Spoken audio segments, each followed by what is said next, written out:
বর্বরচিত হামলায় শতবর্ষী ঐতিহ্যবাহী প্রতিষ্ঠানটি প্রায় 10 কোটি টাকার ক্ষতি সাধিত হয়েছে। দারুস সালাম, ঢাকা। অভিভাবক জনাব জয় ভাই। অত্র হাসপাতালে 16 নভেম্বর 2024 খ্রিস্টাব্দ তারিখে সকাল 8:14 মেডিসিন বিভাগে ভর্তি হয়।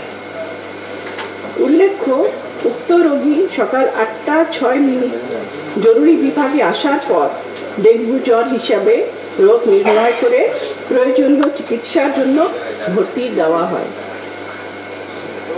প্রাথমিক সকল চিকিৎসা চলাকালীন অবস্থায় রোগীর অবস্থার অবনতি হতে থাকলে, যাকে আমরা ডেঙ্গু শক সিনড্রোম বলি, হতে থাকলে রোগীর অভিভাবকের অনুমতি সাপেক্ষে এবং বিশেষজ্ঞ চিকিৎসকের পরামর্শে 17/11/2024 খ্রিস্টাব্দ দিবাগত রাত 1:18 আইসিইউতে তাকে স্থানান্তর করা হয়।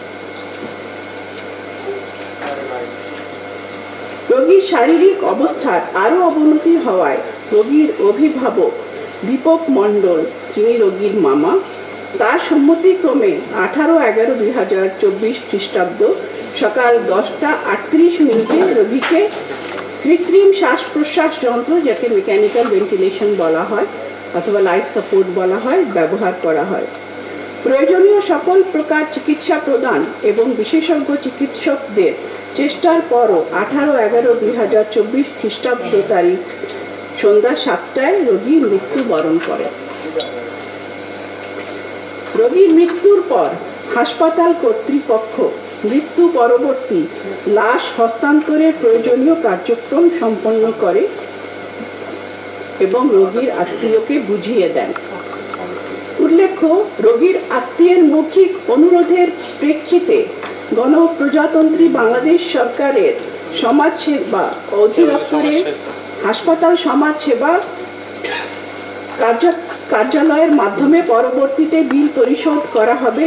এর প্রেক্ষিতে রোগীর সম্পূর্ণ বিল স্থগিত রাখা হয়। পুনরায় রোগীর আত্মীয়ের মৌখিক আবেদনের প্রেক্ষিতে হাসপাতাল কর্তৃপক্ষ উক্ত ঘটনার জন্য অগ্রাধিকার ভিত্তিতে নিম্নলিখিত ব্যবস্থা গ্রহণ করে। 19/11/2024 মঙ্গলবার চিকিৎসা সেবায় কোনো গাফিলতি হয়েছে কিনা এ বিষয়ে হাসপাতালের বিশেষজ্ঞ চিকিৎসকদের সমন্বয়ে একটি তদন্ত কমিটি গঠন করা হয়। 20/11/2024 বুধবার ডক্টর মাহবুবুর রহমান মোল্লা কলেজের ছাত্রদের হাসপাতাল ঘেরাও কর্মসূচির প্রেক্ষিতে পরিচালকের পক্ষে আইন শৃঙ্খলা রক্ষাকারী বাহিনীর ঊর্ধ্বতন কর্মকর্তাদের উপস্থিতিতে ডক্টর মাহবুবুর রহমান মোল্লা কলেজের ছাত্র প্রতিনিধি ও হাসপাতাল কর্তৃপক্ষের সাথে আলোচনা করা হয়। আলোচনা শেষে ছাত্রদের পক্ষ থেকে 9টি বিষয় অসামঞ্জস্যতা চিহ্নিত করা হয় এবং তদন্ত কমিটিতে প্রেরণ করে দ্রুত ব্যবস্থা গ্রহণের সিদ্ধান্ত গ্রহণ করা হয়।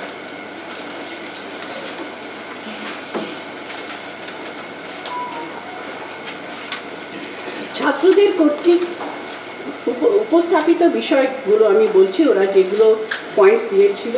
জরুরি বিভাগে কর্তব্যরত চিকিৎসক প্রথমে রোগী ভর্তি নিতে অস্বীকৃতি জানায়, পরে আবার ভর্তি দেয়। 2 নম্বর, চিকিৎসক অভিজিৎকে জিজ্ঞাসা করেন সে ড্রাগ সেবন করে কিনা। আইসিইউর গেটে 2 ঘন্টা অপেক্ষা করেও কথা বলার জন্য কাউকে পাওয়া যায় নাই। রোগী মারা যাওয়ার পর মাস্ক পরিহিত কর্তব্যরত চিকিৎসক হাসছিলেন। নিউমোনিয়া সংক্রান্ত এক্স-রে ফিল্ম দেখতে চাওয়া। পুলিশের মন্তব্য নিয়ে প্রশ্ন তাদের। 10,000 টাকা সংক্রান্ত একটি জটিলতা। সিসিটিভির ভিডিও ফুটেজ দেখতে চাওয়া। দুর্ব্যবহার, রোগীর হাত পা বেঁধে রাখা প্রসঙ্গ। উত্থাপিত বিষয়গুলো ছাত্র, শিক্ষক এবং আইন শৃঙ্খলা বাহিনীর সদস্যদের উপস্থিতিতে বিশদ আলোচনা ও ব্যাখ্যা প্রদান করা হয়। এতে তারা সন্তুষ্ট হয়ে সভাকক্ষ ত্যাগ করেন। পরবর্তীতে এই ফলপ্রসূ আলোচনার সঠিক তথ্য সাধারণ ছাত্রদের মধ্যে উপস্থাপন না করে বিভ্রান্তিকর ও উস্কানিমূলক তথ্য ছড়িয়ে দেওয়া হয়। পরবর্তীতে 21/11/2024 খ্রিস্টাব্দ তারিখ বৃহস্পতিবার পুনরায় ছাত্রদের অবরোধ কর্মসূচির প্রেক্ষিতে দ্বিতীয় দফায় আইন শৃঙ্খলা রক্ষা বাহিনীর ঊর্ধ্বতন কর্মকর্তা ডক্টর মাহবুবুর রহমান মোল্লা কলেজের শিক্ষক ও ছাত্র প্রতিনিধি এবং অভিভাবক, রোগীর পিতা, প্রতিনিধিদের সাথে হাসপাতাল কর্তৃপক্ষের আলোচনা হয়। তখন উপস্থিত শিক্ষার্থীদের মধ্য থেকে আলোচনার জন্য প্রতিনিধি দেওয়ার অনুরোধ করা হলে আফতাব আহমেদ সহ উপস্থিত শিক্ষার্থীদের সম্মতিক্রমে হাসপাতাল কর্তৃপক্ষ, বিশেষজ্ঞ চিকিৎসক, অভিজিতের স্থানীয় অভিভাবক, ডক্টর মাহবুবুর রহমান মোল্লা কলেজের শিক্ষক প্রতিনিধি এবং আইন শৃঙ্খলা রক্ষা বাহিনীর ঊর্ধ্বতন কর্মকর্তা সহ হাসপাতালের পরিচালকের পক্ষে বিভিন্ন ইস্যু নিয়ে আলোচনার পাশাপাশি উপস্থিত শিক্ষার্থী প্রতিনিধি সহ সকলের সাথে সর্বসম্মতিক্রমে পূর্ব গঠিত 6 সদস্য তদন্ত কমিটি পুনরায় গঠনের সিদ্ধান্ত নেওয়া হয়। বিশেষ করে মৃত্যুর প্রকৃত কারণ অনুসন্ধানের বিষয়টি যেহেতু একটি মেডিকেল ইস্যু এবং হাসপাতাল কর্তৃপক্ষের সত্যতা যাচাই করা একজন ডাক্তারের পক্ষে সম্ভব, সেহেতু তদন্ত কমিটিতে শিক্ষার্থীদের মনোনীত ডেঙ্গু বিশেষজ্ঞ চিকিৎসক নিয়োগের সিদ্ধান্ত নেওয়া হয়।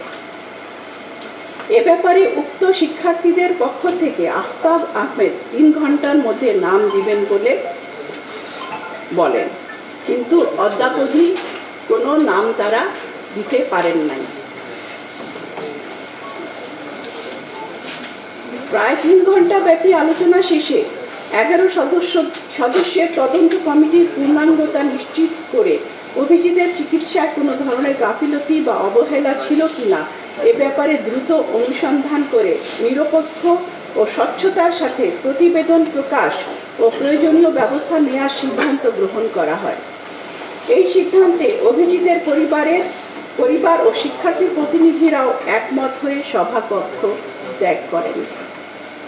পরবর্তীতে 23/11/2024 খ্রিস্টাব্দ তারিখ পূর্ব নির্ধারিত সভায় মনোনীত ছাত্র প্রতিনিধি ও অভিজিতের পরিবারের সদস্য অনুপস্থিত ছিলেন। এ সত্ত্বেও শিক্ষক প্রতিনিধি, আইন শৃঙ্খলা রক্ষাকারী বাহিনীর মনোনীত প্রতিনিধি ও বিশেষজ্ঞ ডাক্তারদের উপস্থিতিতে তদন্ত কমিটি তদন্তের কাজ শুরু করেন।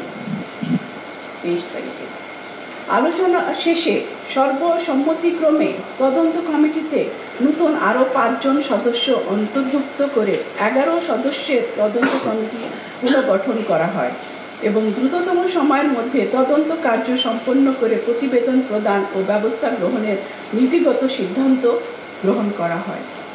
কিন্তু কতিপয় ছাত্র প্রতিনিধি হাসপাতাল কর্তৃপক্ষের সাথে গঠনমূলক আলোচনার ফলাফল কোমলমতি সাধারণ ছাত্রদের মাঝে প্রচার না করে অসৎ উদ্দেশ্যে ও অসত্য উস্কানিমূলক তথ্য প্রদান করে শত বছরের ঐতিহ্যবাহী প্রতিষ্ঠানটি স্বাভাবিক শান্তিপূর্ণ পরিবেশ বিনষ্ট করে এবং রোগী সেবার বিঘ্ন ঘটায়।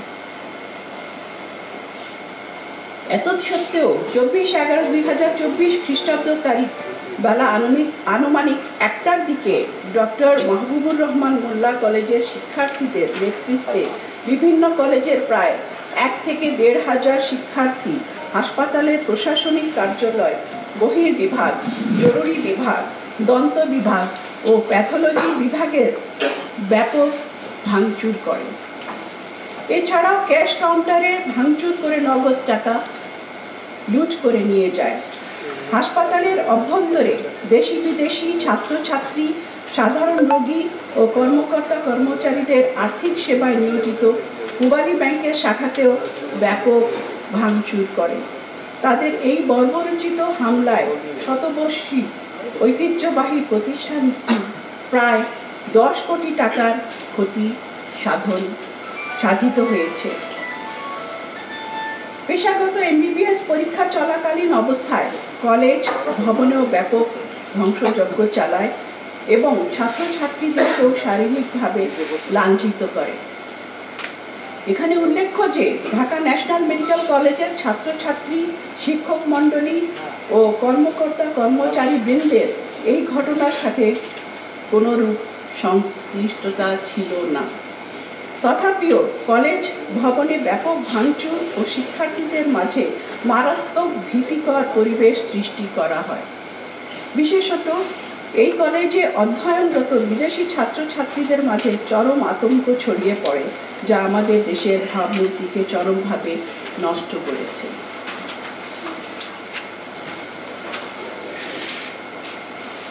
বিগত কয়েকদিনের পরিস্থিতি পর্যালোচনায় বিভিন্ন সামাজিক যোগাযোগ মাধ্যমে খবর থেকে প্রতীয়মান হয় যে কোনো কোনো কুচক্রী মহল হাসপাতালের উপর মিথ্যা দায়ভার চাপানোর ঐকান্তিক চেষ্টায় লিপ্ত, যা সম্পূর্ণ মিথ্যা ও ভিত্তিহীন।